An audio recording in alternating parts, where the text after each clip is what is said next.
어느 시골 마을에 어머니와 아들 두 사람이 함께 살고 있었습니다. 하루는 장날이 열려서 아들이 산에서 한 나무를 지게에 쥐고 장터에 팔러 나갔습니다. 어머니는 집에서 집안일과 농사일을 이렇게 하는데 어머니의 마음이 농사일보다는 장에 간 아들에 대한 생각을 많이 하죠. 안전하게 장에를 갔을까, 나무는 다 팔았을까 하면서 또 생각이 더 깊어지더니 야, 원래는 아들 장가를 보내야 될 텐데 뭐 이런 생각을 했어요. 이제 저녁 해가 뉘어 지어가는데 아직 아들이 오지 않았어요. 그래서 밥을 일찍 지어놓고 동구밭까지 마중을 나갔어요. 가니까 장에 갔던 사람이 한 사람 한 사람 돌아오는데 아들이 보이지 않는 거예요. 그 동구박의 그 언덕 위에 보니까 나무가 하나 세워져 있는데 그 어머니가 먼 곳에 장터에 아들이 언제 오는가 살펴보기 위해서 나무에 올라갔어요. 그리고 장터를 향해 바라보는 거예요. 이것을 한자에 어버이 친자예요. 어버이 친자는 설립자에다가 나무 목자 볼견자가 합성된 거죠. 어머니의 마음이야. 자식을 향한 어머니의 마음. 이렇게 늘 우리를 지켜보고 그 눈으로 마음으로 축복했기 때문에 오늘 우리가 있는 것 같습니다. 참 어머니 그 은혜가 감사한 것 같아요. 그래서 우리가 오늘 어버이날이니까 우리 어버이 노래를 한번 부르면서 어머니가 우리를 이렇게 지켜보시고 사랑의 축복으로 천국 가신 분도 하나님의 나라에서 우리를 바라보시며 축복하는 것 생각하며 감사합니다 고백하기를 바랍니다. 1절 2절 부릅니다.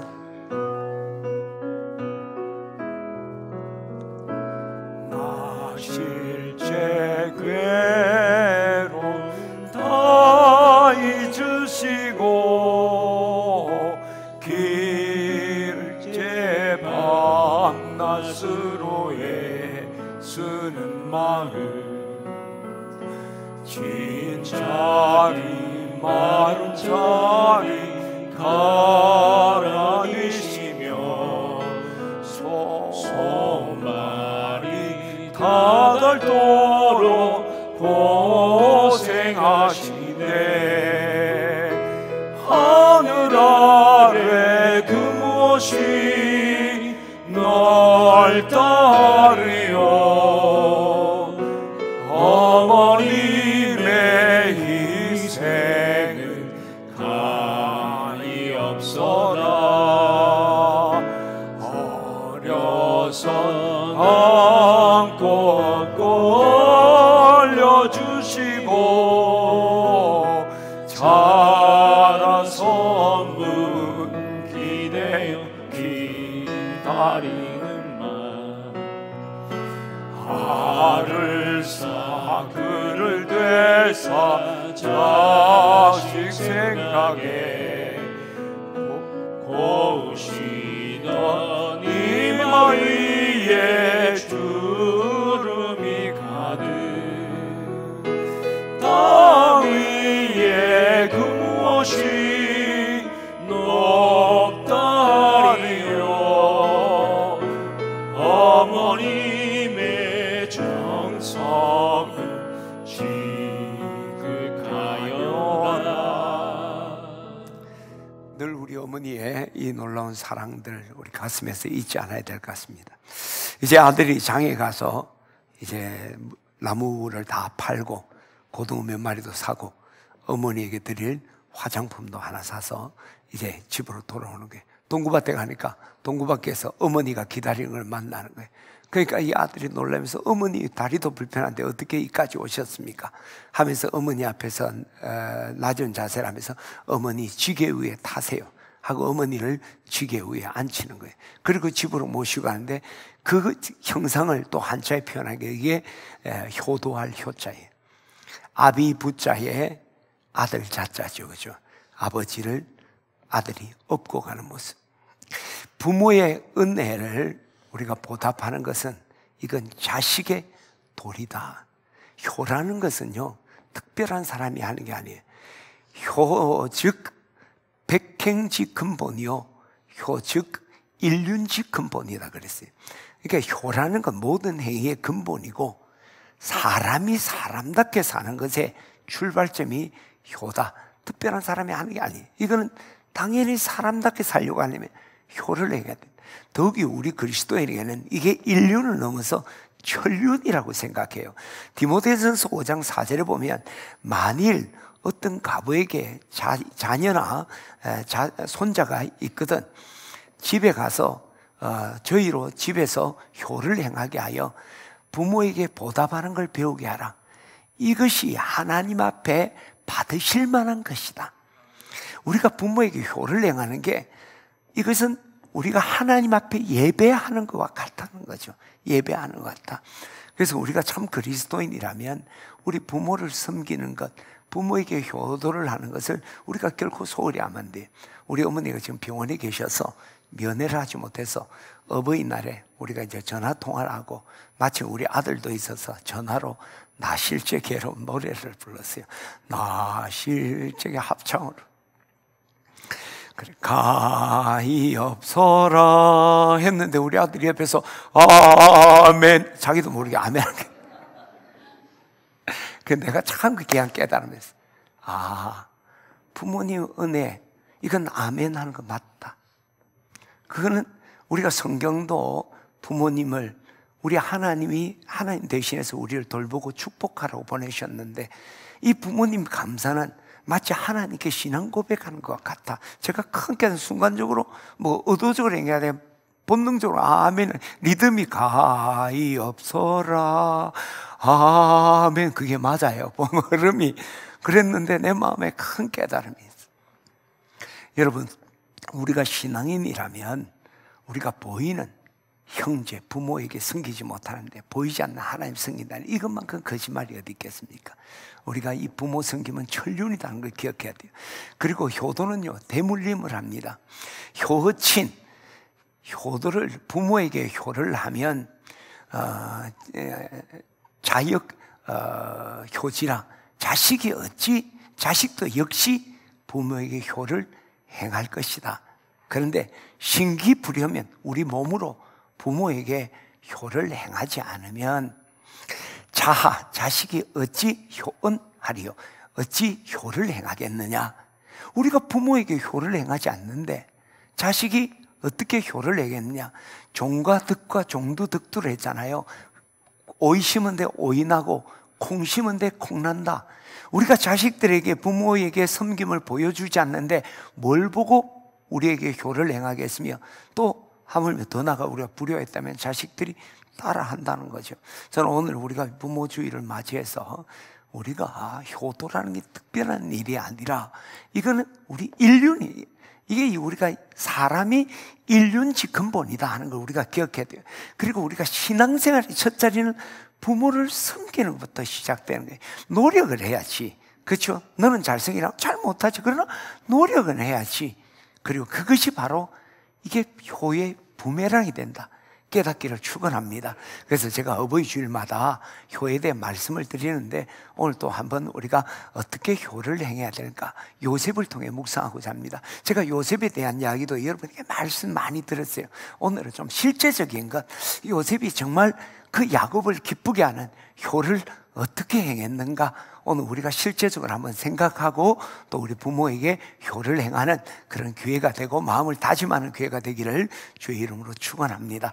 자, 먼저 우리가 오늘 본문에 이렇게 요셉의 생애를 같이 하는데, 오늘 첫 번째는요, 이제 요셉이 형들의 시기를 받아서 애굽에 팔려갔지만은 거기에서 바로의 꿈을 해몽하고 총리가 되잖아요. 그 꿈이 7년 풍년 뒤에 7년 흉년이 든다는 거예요. 그래서 애굽은 이 이야기를 듣고 미리 준비를 한 거예요.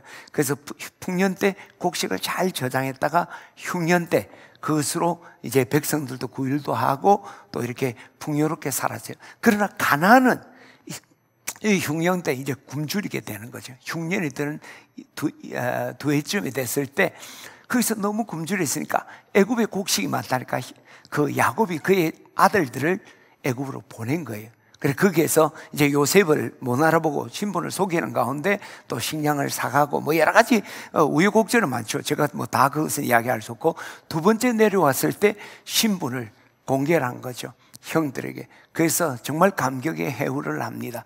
그리고 다시 이제 그 곡식을 사서 그 아버지에게 가나안으로 갑니다. 갈 때 그런 이야기예요. 내가 이제 애굽의 총리가 됐으니까 아버지에게 내 말을 꼭 전해달라.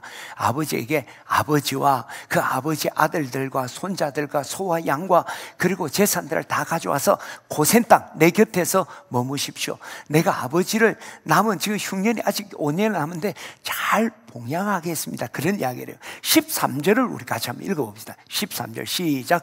당신들은 내가 애굽에서 누리는 영화와 당신이 본 모든 것을 다 내 아버지께 아뢰고 속히 모시고 내려오소서 하매. 아버지 가서 모시고 여기서 내려오면 내가 다 의식주 책임지겠습니다 하는 내용이. 저는 이것이 그 요셉의 정말 효행의 으뜸이라고 생각해요. 왜냐하면 우리가 부모들이 제일 원하는 게 뭘까요? 부모들이 정말 제일 원하는 거는 자식들과 함께 있는 거예요. 함께 살면 너무너무 좋고, 아니라더라도 자식들과 함께 있는 것을 너무너무 좋아하는 거예요. 오늘 야곱을 보면 그것을 알 수가 있어요. 이제 애굽에 돌아왔던 그 자녀들이 야곱에게 이야기를 하는 거예요. 아버지 요셉이 살아있습니다. 그런데 그 살아있는 것만이 아니라 애굽의 총리가 됐습니다. 야곱이 믿지를 않아요. 그러자 또 요셉이 해준 말들 다 하면서 요셉이 아버지 모시고 오라고 준 수레까지 보여주는 거예요. 그때서 야곱이 믿기 시작하는 거예요. 그 다음 절 믿게 되는데, 그때 성경을 보니까 요셉의 기운이 소생했다 그런 거예요. 그러면서 야곱이 이야기하기를, 내가 요셉을 이제 다시 보게 돼. 내가 죽기 전에 요셉을 꼭 만나고 말 것이다. 그러네. 자, 성경을 한번 볼까요? 창세기 45장 27절 28절입니다. 시작. 그들이 또 요셉이 자기들에게 부탁한 모든 말로 그에게 말하며 그들의 아버지 야곱은 요셉이 자기를 태우려고 보낸 수레를 보고서야 기운이 소생한지라. 8절. 이스라엘이 이르되 조카도다. 내 아들 요셉이 지금까지 살았으니 내가 죽기 전에 가서 그를 보리라. 꼭 보고야 말 거다. 그리고 창세기 46장 가니까 모세가 야곱이 정말 요셉을 만나게 되는 거예요. 그때 만나고 난 뒤에 그는 이제 죽어도 여한이 없다 이야기를 해요. 46장 30절 우리 같이 봅니다. 시작. 이스라엘이 요셉에게 이르되 내가 지금까지 살아있고 내가 내 얼굴을 보았으니 지금 죽어도 조카도다. 자, 이런 모든 말씀들을 통해서 보면 어때요?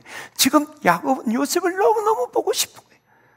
그냥 뭔가 이렇게 기운이 쫙 빠져있는 상태에서, 아니 요셉 살아있다는 소식을 듣는 순간 소생했다는 거예요. 그리고 요셉을 내 죽기 전에 꼭 보고 싶다. 보고 난 뒤에는 이제는 내 소원도 없다. 죽어도 여한이 없다. 그렇게 표현. 야곱은 그렇게 요셉을 보고 싶어. 근데 요셉을 만날 수 있다면, 그 요셉과 함께 살 수 있다면 이것보다 야곱에게 더 큰 축복이 어디 있겠습니까? 이게 야곱의 마음만일까요? 우리 부모의 마음. 부모들도 늘 자식 보고 싶고 자식과 함께 있고 싶고, 그 자식들 오면 반가워하잖아요. 그 자식들이 있다가 또 빨리 가려고 하잖아요. 그러면 붙잡아요. 밥이라도 먹고 가라고. 1분이라도 더 곁에 두고 싶어서 밥이라도 먹고 가라고 붙잡잖아요. 우리가 어릴 때, 요즘 애들은 좀 안 그런 것 같아. 근데 옛날에 우리 때만 해도 그랬던 것 같아요. 엄마가 어디 간다면 엄마 가지마. 엄마 없으면 큰일 날 것 같고 엄마가 날 버리고 가는 건데 가지마 붙잡는 것처럼 지금은 우리 어머니 아버지가 우리를 붙들고 있는. 그러면 또 어떤 분들은 이야기를 할 거예요. 우리 어머니 아버지는 안 그렇다. 나도 그래 생각했어요. 우리 아버지는요, 우리 가족들이 모이면요 같이 모여서 식사를 하고 그 다음에 우리는 꼭 예배를 드려요. 예배 드리고 나면 그 자리를 떠요. 다시 용안을 보여주지 않습니다. 떠나버려요. 그래서 제가 어릴 때 어떤 생각을 하면, 우리 아버지 많이 바쁘셨거든요. 우리 아버지 많이 바쁘고 우리 아버지 조용히 사는 거 좋아하기 때문에 번잡하고 애들이 시끄럽게 하는 거 싫어하고, 또 목회하니까 자식들도 약간 귀찮게 생각한다. 그렇게 생각했어요, 실제로. 그래서 우리가 뭘 하면요, 통관 관례로 우리 아버지 와서 예배 드리는 거 하면 아버지를 그 다음부터 찾지를 않아요. 우리도 뭐 아버지 오면 부담스럽고 찾지를 않아요. 제가 나이를 들면서 깨달았어요. 그것이 잘못된 생각이에요. 저도요, 우리 집에 애들 오면 함께 잘 안 있어요. 어떨 때 내가 의도적으로 피해. 그리고 어떨 때 애들이 온다면 오지 마라 그래요. 그리고 한번 우리 부부싸움 났잖아요. 애가 방학 때가 내려온다는데, 야, 아르바이트 하고 우리 각자 도생하자. 속 시끄럽게 만나고 그러지 말고, 니도 내 잔소리 듣는 거 싫고 오지 말라 했다고, 아가 온다는데 오지 말라 했다고 우리 집 사람이 울며 불며 난리를 치고 그랬어요. 사실 둘이만 딱 살다가 애들 오면 좀 막 번거롭고 집도 좁은데 막 박짝박짝 하는 것도 귀찮고 그래. 근데 사실은 또 그렇지 않는 것 같아. 왜냐하면 애들이 왔다가 떠나고 나면요, 그래 허전할 수가 없어. 그날은요, 저녁에 우리 집사람하고도 말도 잘 안 해. 우울증이 빠지는 것 같아. 옛날에 어른들이 그러잖아요. 어머니 생신 때 내려갈게요 하면 어머니가 그때 야야 바쁜데 오지 마라, 전화했으면 됐지 그러잖아요. 그 생일 아침에 또 전화하는 거야. 언제 오노, 어디까지 왔노? 이러면 어머니 오지 말래가 안 가잖아요. 그때 어머니의 섭섭함은 이를 말할 수 없지. 제가 느껴진다니까. 말로는 오지 말라 했는데 안 오면 막 배신당한 것 같고 막 그냥 버림당한 것 같고. 반대의 경우도 있어요. 우리 집사람이 갑상선 암이 있어서 수술을 받았거든요. 그때 우리 작은 애가 외국에 있었는데 내가 우리 집사람한테 연락해서 오라 할까? 뭐 큰일이라고 내버려두라고. 애들 괜히 걱정시키자. 절대 말하지 마라. 말하면 죽는다고는 안 했어요. 그러나 이 민주정신 고발정신이잖아요. 그래서 내가 또 우리 아들한테 전화를 했지. 엄마가 이만해서 했으니까 어떻게 할래? 가야죠. 들어오라. 지는 들어오고 싶지. 그리고 엄마는 모르게 이제 들어오라 그랬어. 마침 애가 귀국하는 날이 우리 집 사람이 병원에서 퇴원하는 날. 그 집에서 깜짝 조우를 했지. 만나는 순간 끌어안고 펑펑 울면서 막 항암 치료보다 아들 만나갖고 더 치료 효과가 높았습니다. 부모는 자식 만나는 건요, 굉장히 반가워 좋아하는 거지. 곁에 두면 그냥 싱글벙글. 우리 집 사람이 나는 갱년기야 우울증이 하다가 아들만 오면요 싱글벙글 뭐가 그렇죠. 피곤할 낀데 밥 해준다고 힘든데 뭐 그렇게 좋아하는 거예요. 근데 말로는 오지 마라. 피해보니 나도 마찬가지고 나도 자식 오면 좋고 한데 괜히 피하고 오지. 근데 내가 왜 그럴까 생각을 했어요. 그게 다른 게 아니라 자식이 싫고 뭐 복잡한 게 아니라 자식들에게 부담이 되고 귀찮게 생각을, 그걸 피곤하지 않게 하려는 생각이 돼. 네, 오면 피곤할 거니까 귀찮을 거니까 미리 해.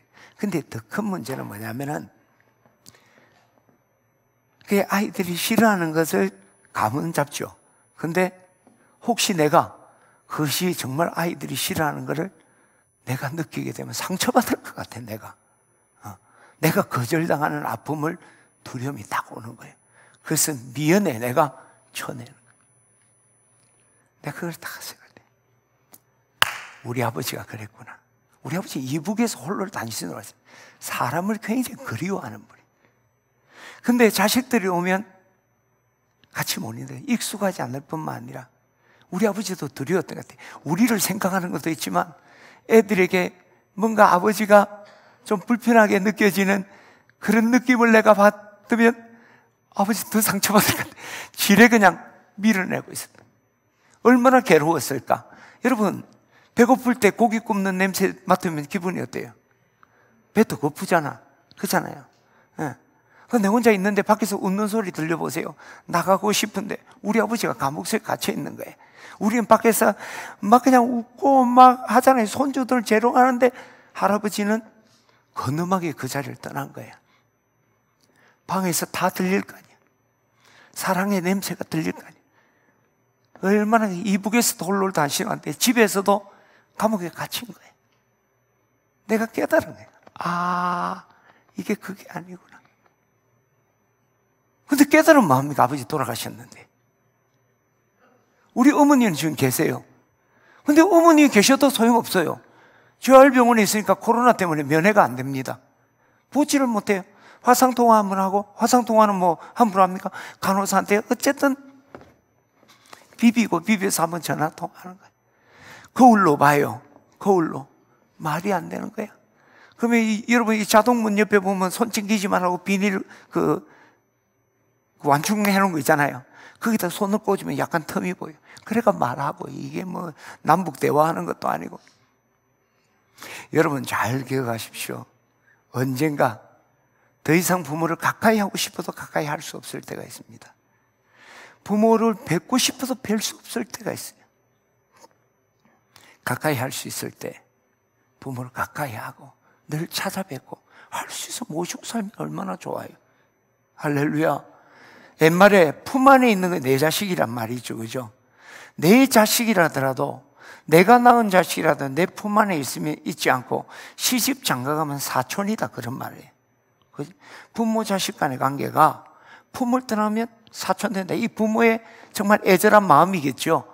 근데 이 자식 입장에 보면 뭐예요? 자식 구실하려면 부모의 품 안에 있으라, 이 말이에요. 아무리 멀리서 돈 보내고 안만 해도 부모 품 떠나 있으면 그 자식 아니에요. 저는 여러분들이 정말 부모에게 효를 행하려고 하면 1번, 모시고 살면 제일 좋습니다. 형편 안 되면 자주 찾아뵙시다. 할렐루야. 그리고 찾아뵈도요, 집에 가면 찾아갔어. 그리고 어머니네 들어가서 한숨 잘래요. 좀 젊은 놈들은 핸드폰이라고 부모한테 눈길도 안 줘. 그럼 찾아가면 뭐 할 거야?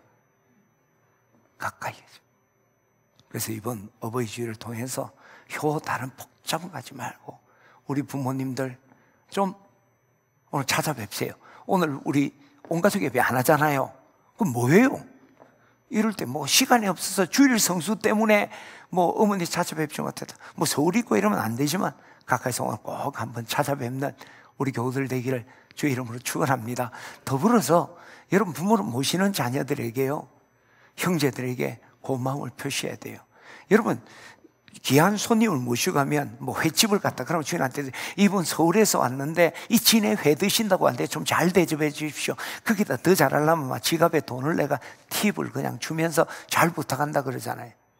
손님 와도 그리고 식당 가서도 그러는데 우리 사랑하는 부모님, 내가 모시지 못하는 부모님을 형님 동생이 모시고 있는데 여러분 근데요 이렇게 섭섭함이 더 큽니다. 특히 시누이들 가서 며느리 하는 거 보면 우리 아버지한테 왜 저러는, 그럼 네가 데리고 모시고 가서 모시고 살면 돼. 여러분 모시고 산다는 게 그게 쉬운 일이 아니잖아요. 그래서 저는요 옛날부터 그러잖아요. 부모 모시고 사는 집에는 신방 안 간다.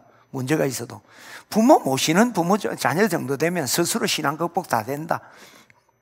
그렇잖아요. 존경받을 사람들이, 그죠? 데리고 모시고 있으면 그렇게 힘든 거예요.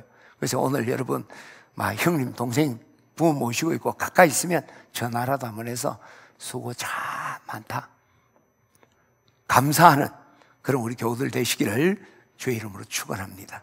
두 번째 요셉의 효는요, 요셉은 꿈꾸는 사람이에요. 요셉은 꿈을 이랬거든요. 하루는 꿈을 꿨는데 밭에서 이제 이렇게 곡식단을 묶고 있는데 자기 단은 이렇게 서 있고 형제들의 단이 자기 단 주위에서 다 둘러서 있으면서 자기 단 앞에 절을 하는 거예요. 이걸 가만히 있으면 되네. 형님들한테 이야기를 하는 거예요. 형님들이 꼭지가 돌린 거예요. 야, 네가 참으로 우리의 왕이 되겠느냐? 우리를 다스릴 자가 되겠다는 말이냐? 하면서 그때부터 막 요셉을 미워하는 막 그냥 분노가 일어난 거죠. 근데 또 꿈을 꿨어요. 해달별이 자기한테 절하는 거야. 그걸 또 이번에는 아버지하고 형님 다 불러놓고 이야기하는 거야. 아버지, 형님, 내 꿈 꿨는데 해와 달과 11별이 내게 절을 합디다. 아버지가 형님도 보니까 이제 열받아 있는 거야. 그래서 아버지가 야야, 네 그 꿈이 무슨 말이고, 나와 내 어머니가 너그 형들이 참으로 가서 땅에 엎드려 네게 절한다는 말 아니냐? 말 조심해. 요셉은 꿈꾸는데 이 꿈을 온 동네방네 다 이야기하고 다녀요. 특히 자기 아버지한테. 저는 이것이요, 이것 때문에 요셉의 형님들이 미움 사서 애국에 팔려가기도 하지만 이게 요셉의 효라고 생각해요. 요셉은 꿈을 꾸든 막 꿈 이야기했으니까 딴 이야기를 안 했겠습니까? 아버지에게 자질구레한 이야기를 다 하는 거예요. 여러분 부모가 원하는 것은 함께 사는 것만이 아니라 자녀들과 대화를 나누고 싶어요. 대화를. 근데 자녀들은 아버지하고 이야기하면 대화는 대놓고 화내는 거다. 그 대화를 하니까 잔소리 안 내고 피해버린다는 거죠. 여러분 잘 생각해야 돼요. 누가 잔소리하고 싶겠습니까? 여러분 사람이 말하는 것보다 된 일이 없습니다. 듣는 사람한테 말하는 게 재미있을 수 있는데, 여러분 설교도 해도요, 제가 뭐 집회나 나가보면 좀 훈련되지 않는 공동체는 뭐 설교자가 문제겠지만 탁탁 이렇게 말씀이 스펀지에 빨아들이지 못하는 데 있어요. 그러면 설교하는 게 참 돼요. 근데 이게 말씀을 착착 받아들이면 이게 설교하는 게 몇 시간을 해도 힘들지 않잖아요. 부모들이 말할 때 자녀들이 잔소리 생각하고 들어보세요. 부모도 얼마나 힘들어요.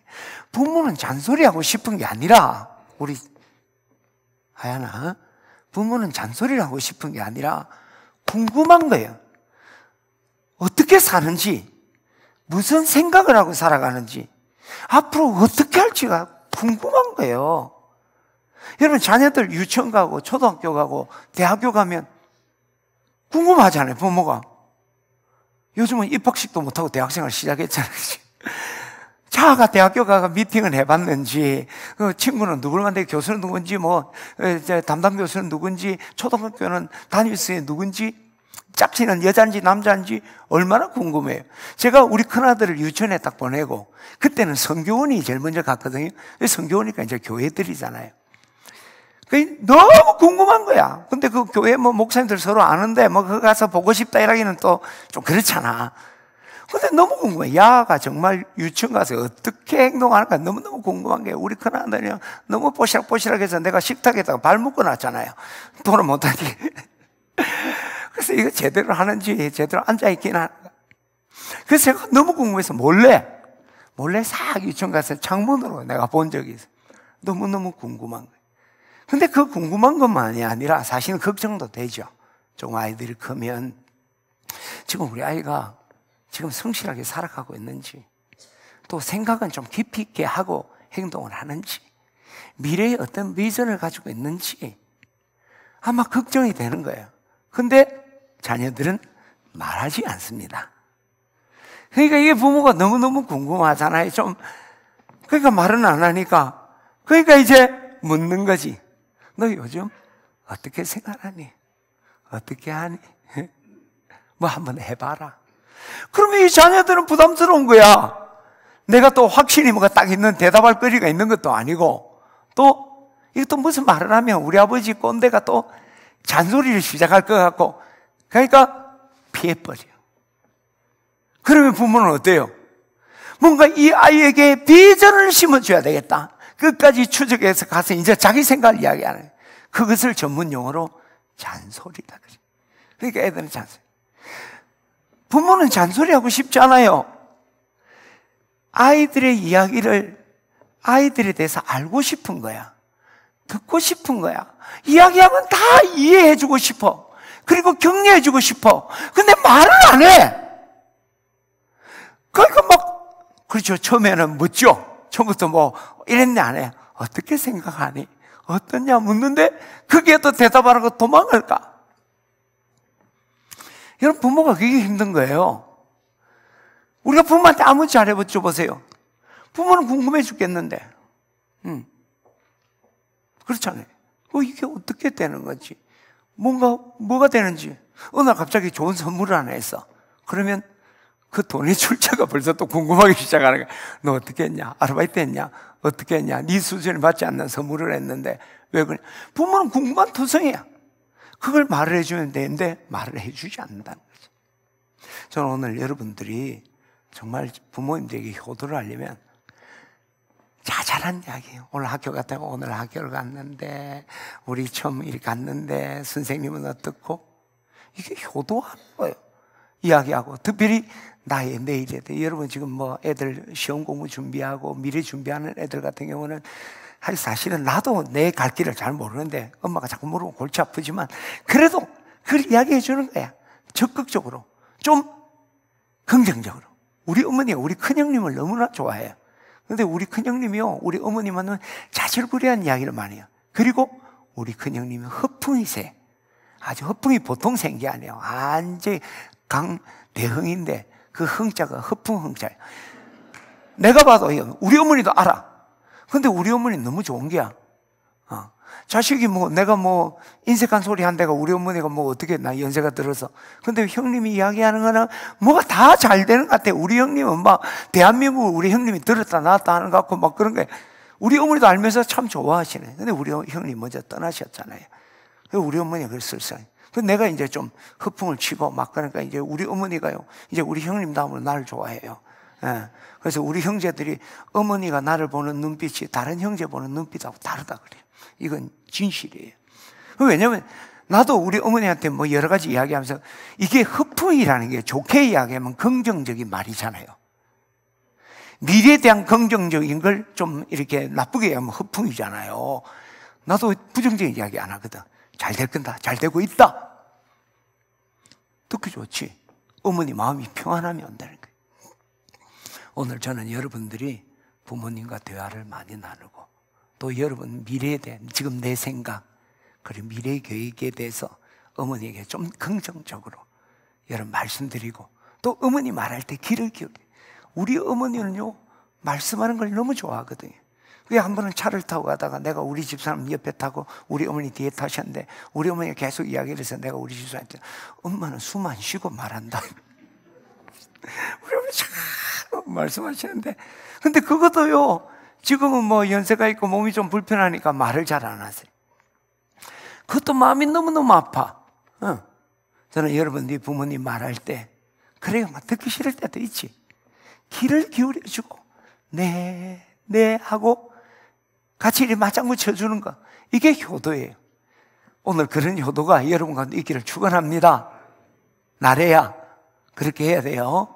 할렐루야. 자, 세 번째 우리 요셉을 통해서 배우는 효나되는 건가 47장 7절을 우리 같이 한번 봅시다. 47장 7절. 자, 시작.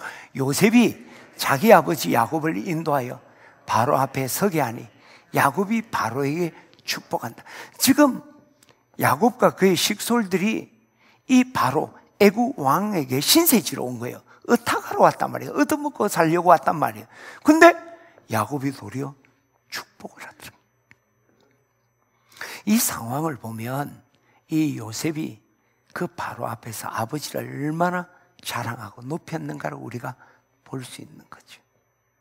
그리고 이 야곱이 이제 나이가 들어서 눈이 어둡고 기력이 쇠할 때 이제 요셉의 두 아들 므낫셋과 에브라임이 있는데 그것은 아버지하고 같이 있을 때 낳은 자식이 아니라 애굽에서 그러니까 할아버지는 본 적도 없죠.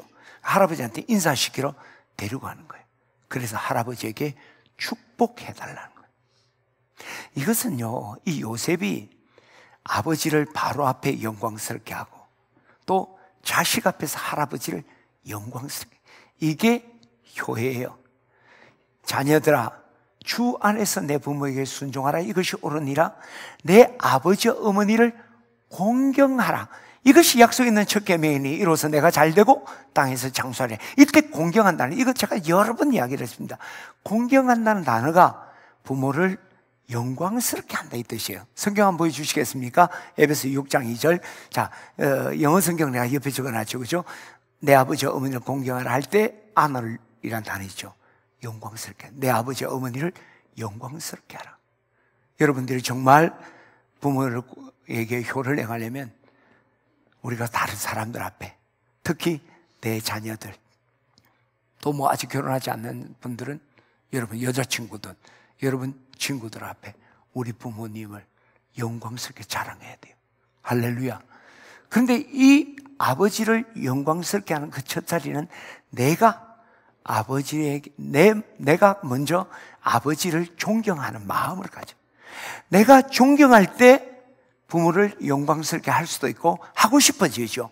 내가 부모 존경하지 않는데 누구한테 자랑을 하겠으며 자랑하고 싶은 생각도 없죠.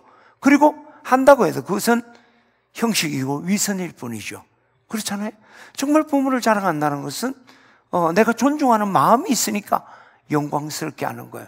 그래서 정말 여러분들이 부모를 영광스럽게 하려면 먼저 여러분 마음속에 부모를 존경하는 마음이 여러분 가운데 있어야 돼요. 특히 우리가 부모를 존경하는 마음은요 효의 근본이에요. 공자에게 그의 제자였던 자유가 물었어요. 물질 봉양이 최고 아닙니까? 가장 중요하지 않습니까? 그때 공자가 자유에게 말해요. 물질 봉양 중요하지만 공경 없는, 부모를 공경하지 않는 물질 봉양은 효가 아니다. 공경함이 없는 봉양은 의미가 없다. 이것이 말과 개를 잘 먹이는 거하고 무슨 차이가 있겠느냐? 그렇잖아요. 부모를 공경하면서 잘 모시는 것이 효지, 그냥 잘 대접한다 그러면 말이나 개한테 잘 먹이는 거하고 무슨 차이가 있나요? 부모 공경이 그만큼 중요해요. 성경에서도 부모 공경을 너무너무 중요하게 생각해요. 레위기 19장 3절에 가면 각 사람은 내 부모를 경외하고 나의 안식일을 지킬지니 그렇게 말했어요. 자, 그 레위기 19장이 하나님께 제사 드리는 것에 대한 이야기를 소개해요. 그러면서 뜬금없이 부모를 경외하라는 이야기를 나오는 거예요. 자, 이 말씀을 우리가 다시 풀어서 하면 참된 하나님의 안식일 예배를 지키려면 부모 경외부터 시작하라. 부모 경외하지 않는 자들의 예배는 내가 받지 않겠다 라고 이야기하는 거예요. 신명기 27장 26절에 가면 내 부모를 경홀히 여기는 사람, 멸시하고 소홀히 하는 사람은 저주를 받는다. 너희들은 아멘 할지어다. 그랬어요. 우리 한번 읽어볼까요? 신명기 27 앞에 거부터 읽어봅시다. 레위기 19장 3절. 레위기 19장 3절부터 시작. 너희 각 사람 부모를 경외하고 나의 안식일을 지키라. 진정한 안식일, 하나님께 예배를 지키고 성별하려면 부모 경외하고 하라 하는 거예요. 자, 신명기 27장 봅니다. 시작. 그의 부모를 경홀히 여기는 자는 저주를 받을 것이라 할 것이요 모든 백성은 아멘 하라. 할렐루야. 우리가 이 부모를 존경하는 게 그만큼 중요해. 그런데 우리가 해야 된다는 것만이 아니라 사실 우리가 부모를 존경하고 우리 부모를 존중하는 것은요, 우리가 마땅히 할 바예요. 왜냐하면 우리 부모가 나의 인생의 뿌리고 출발점이에요. 시작이에요. 부모 없으면 나는 존재하지 않습니다. 내 뿌리란 말이에요. 내 본전이란 말이에요. 그렇지? 그래서 우리가 부모를 소홀히 하는 것은 내 인생을 소홀히 하는 거예요. 내 인생을 부정하는 거예요. 저는 우리 교우들이 최소한 나에게 있어서는 내 뿌리니까. 그래서 우리 민족이 세계에서 가장 탁월한 민족입니까? 모든 나라가 다 탁월한 민족이에요. 그러나 나에게서 내 조국이 제일 중요한 거잖아요. 왜? 내 뿌리니까. 그렇잖아요. 그게 뭐 더 좋고 안 좋고가 아니에요. 우리 아버지 못 빼앗을 수도 있습니다. 돈도 많이 없을 수 있어요. 그러나 이게 내 뿌리이기 때문에 내가 가장 소중히 생각해야 되는 거. 그리고요, 우리 부모님이 나에게 베푼 그 사랑에 너무 경이롭기 때문에 부모님이 내게 향한 사랑을 생각해 보면요, 단순히 감사를 떠나면서 경이로운 거예요. 여러분 그림을 보면요, 지금 피카소의 그림은 여러분 이해가 잘 안 될 거예요.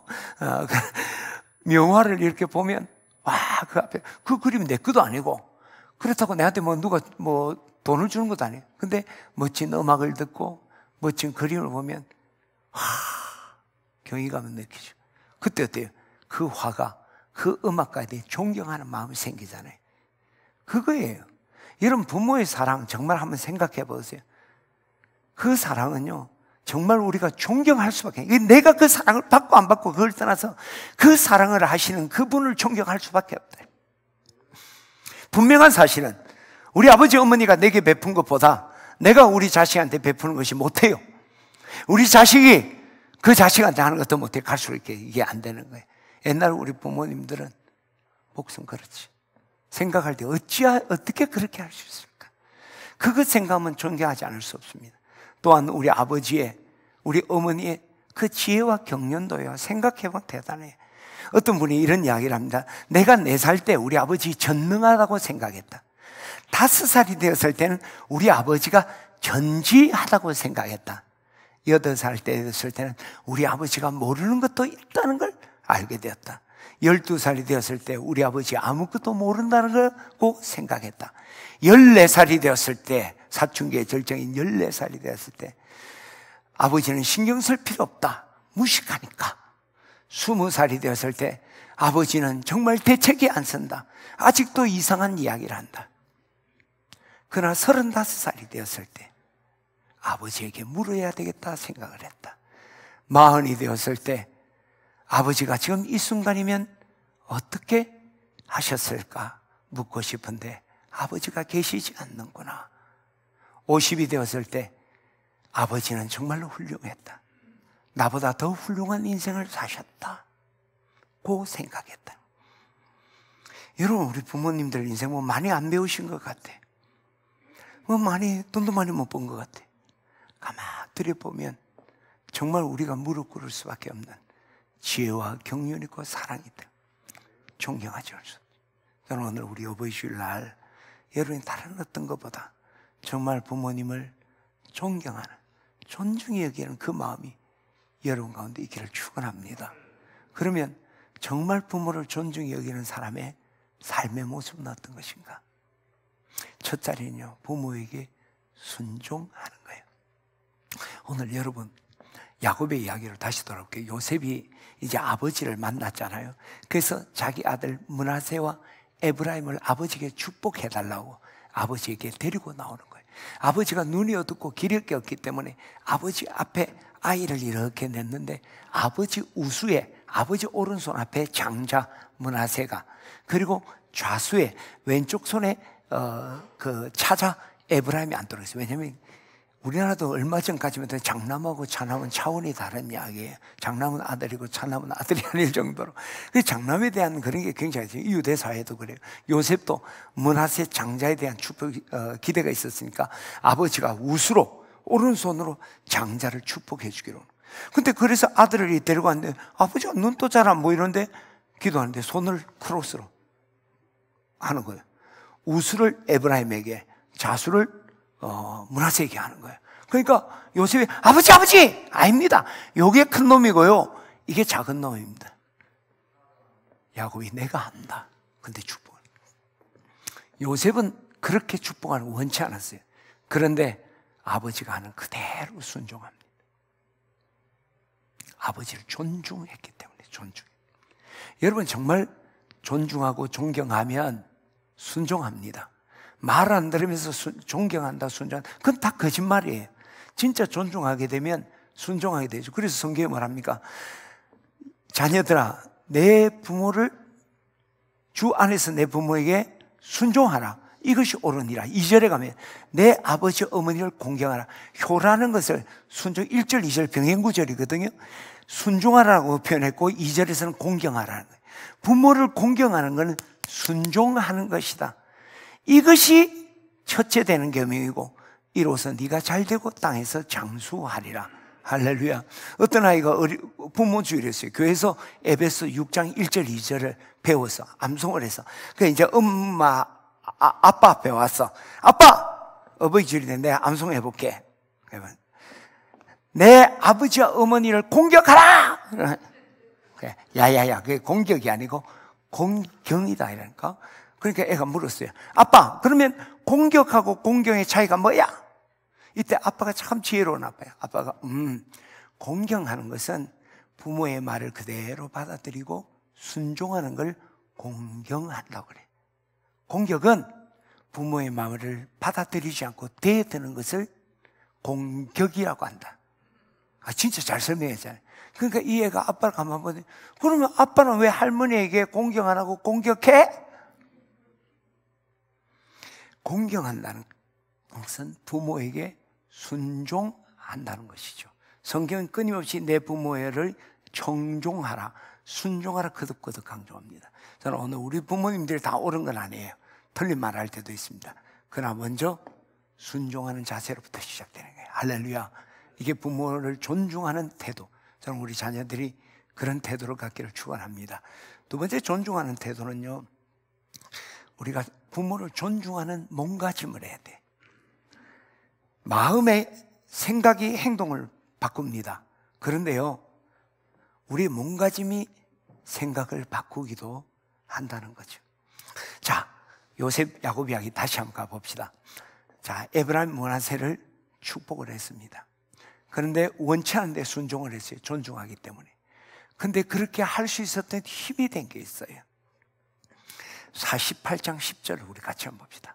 48장 10절 시작. 요셉이 아버지 무릎 사이에 두 아들을 물러나게 하고 땅에 엎드려 절하고. 자, 이거 어떤 장면이냐면은 이제 아버지에게 데려오니까, 야, 아들이 누구? 아버지, 애굽에서 난 아버지 손자입니다. 그러니까 안아주고 아이고 그 이제 축복을 하는 거예요. 그 이제 아버지가 야곱이 축복하기 전에 아들을 다시 할아버지 앞에서 물러나게 하고 요셉이 정중하게 아버지에게 절을 하는 거예요. 예를 갖춘 거예요. 거기서 순종도 존경도 나오는 거예요. 삼지의 예라는 게 있어요. 비둘기는요, 자기 어미 비둘기보다 가지 3개 밑에 자기들이 앉는다는 거예요. 비둘기도 예가 있다는 거죠. 그렇죠? 형식이 중요한 거 안 같았지만 형식이 우리의 마음을 가짐을 또 바꾸는 거예요. 여러분 예비군복 입으면 예비군 된다. 예비군이 나쁘다는 이야기는 아니에요. 그죠? 저도 예비군복 입으면 약간 이상하게 되는 거예요. 사람이요, 어떤 몸가짐을 하냐에 따라서 마음도 달라진다는 거예요. 마음이 몸가짐을 가져오기도 하지만 오늘 제가 여러분에게 이야기 드리는 것은 우리 몸가짐, 부모에 대한 태도로가 부모에 대한 존중하는 마음을 가져온다는 거예요. 그렇죠? 그런데 요즘 우리 젊은이들 보면, 뭐 자녀들도 보면 자유로워, 편안해, 좋아요까지는 무례해. 무례하대. 어떨 때는요, 지금은 좀 예의를 갖춰서 하면요, 친구들이 놀려요. 바보라고, 뭐 조선시대 사람이라고. 여러분, 예는 조선시대, 고려시대 없는 거예요. 그건 통시대적인 겁니다. 지난주에도 제가 우리 지금 한국 사람들 뭐 저를 비해 모두가 생각이 얕으니까 이 나라의 품격이 낮아진다. 얘도 마찬가지예요. 여러분, 동유럽에 있는데 뭐 유럽 가면요, 유럽이 잘 사는 나라 같아도 우리보다 이게 개인 국민 소득이 낮은 나라도 수두룩합니다. 그리고 그 나라 인구 자체가 뭐 500만, 600만, 네덜란드 이런 데 몇백만 밖에 안 되거든요. 그러니까 잘 살지. n분의 1 딱 나누면 중국이 우리보다, 중국 재벌이 우리나라 인구보다 많아요. 근데 가난하다는 게 인구가 워낙 많으니까 그걸 몇 억분의 1로 나누니까 소득이 낮게 나오는 거죠. 가난해. 근데 그거 가면 뭘 느껴요?